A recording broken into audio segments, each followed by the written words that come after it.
Salam dostlar, salam əziz qardaş və bacılar.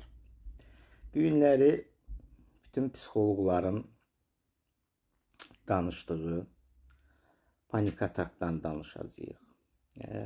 Mən bilmirəm nəyə görə ancaq bu panik atakdan danışırlar. Hamı da psixoloqlar onunla işləmək istəyirlər, amma səbəb ancaq tək panik atak deyil. Həyəcan pozuntusu müxtəlif ola bilər. Müxtəlif səbəblərdən ola bilər və indi onları sizə açıqlayacağım. Panik atak mənim əzizlərim bədənin yanlış, beynin yanlış siqnal verməsidir. Əslində əsl səbəbi beyin təhlükə olub olmadığını anlamır və yanlış siqnalı işə salır. Bunun səbəbləri dərin bir emosionalla bağlıdır.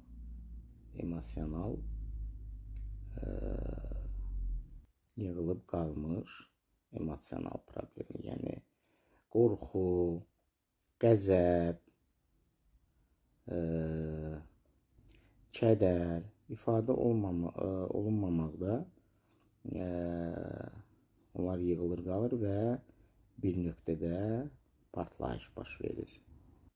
Həyat üzərində nəzarəti itirməyini görən beyin təhlükə kimi onu qəbul edir və təhlükə kimi reaksiya verir.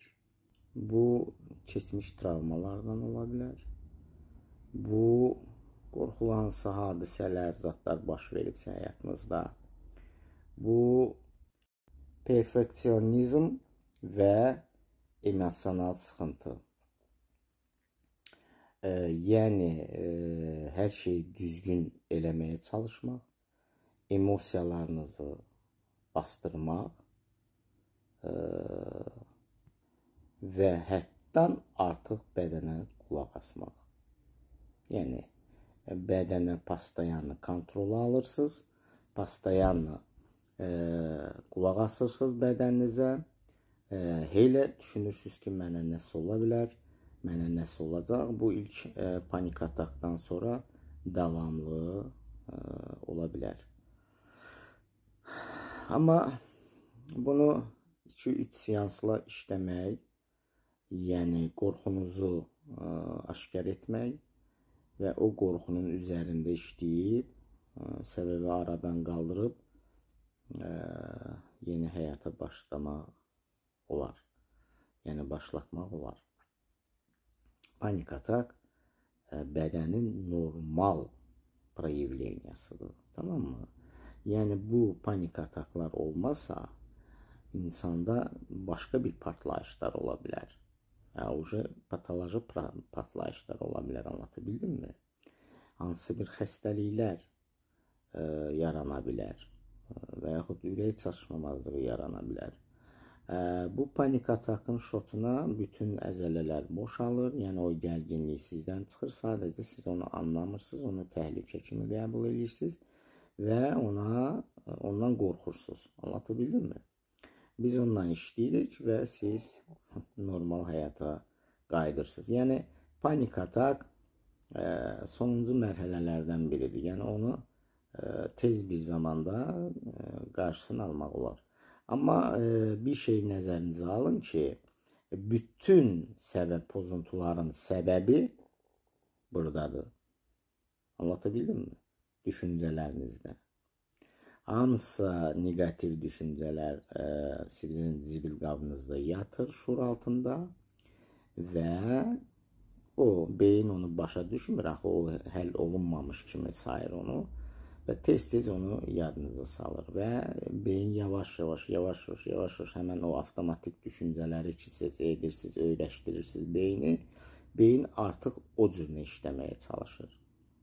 Yəni, siz artıq şuur altı ilə özünüzü idarə edirsiniz. Kontrolunuzu demək olar ki, itirirsiniz. Yəni, siz beyni idarə eləmirsiniz, beyin sizi idarə eləməyə başlayır. Tamam mı? Qorxular mütləq olmalıdır. Yəni qorxusuz insan olmur.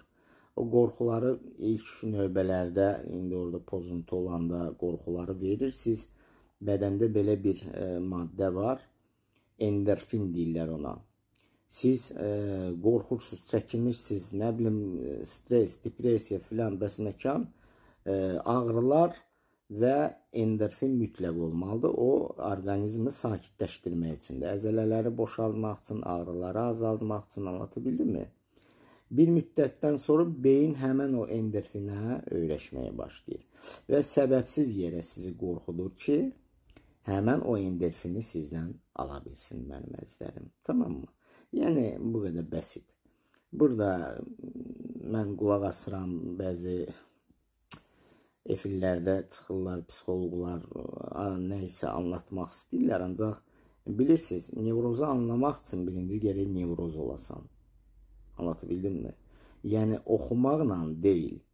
Mən şəxsən nəyə görə oxumuşam bu sənətə niyə gəlmişəm? Çünki özüm uzun müddət nevrozdan kompleks şəklində, yəni bir dənə isterikdən başqa, isterik qadınlara məxsusdur da, isterikdən başqa bütün hər bir şey olub məndə. Rituallardır, fobiyalardır, nə bilim, obsesiyalardır, hamısı olub, hamısı. Anlatabildim mi? Kompleks şəklində. Və mən onu etap-etap öz üzərimdə işləmişəm. Həmən o texnikalarla, kognitiv texnikalarla, ABC sxemi ilə, anlatabildim mi? Və o sxemlə də bütün dünya bu dəqiqə işləyir. Başqa sxem yoxdur. Başqa sizin uşaqlığınızı araşdırıb, onun üzərində sizi güya ki, prübidit eləyirlər ki, sizi o müvəqqəti sakitləşdirmədir.